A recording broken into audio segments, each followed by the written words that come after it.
黑衣老翁怒气冲冲，一边大叫，一边从自己的房间跑到对面。有人探出头查看，也有人急忙跑到门口制止。这时，黑衣老翁拿着刀子从房间走出来，眼看他情绪相当激动，旁人连忙打电话报警。你过来，你坐这边，坐着。有没有怎么样？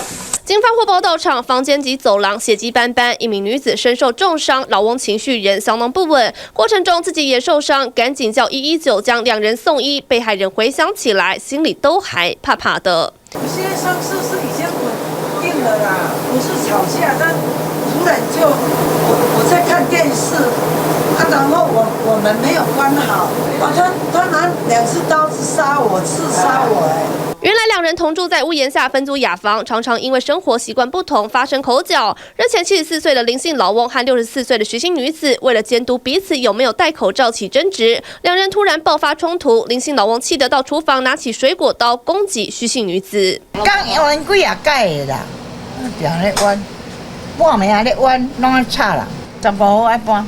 啊！叫伊搬，伊就甲你跪，甲你拜，叫我可怜你，我可怜，对我可怜。那现场血迹斑斑，警方随即以强制力制止双方，并将林姓范闲逮捕。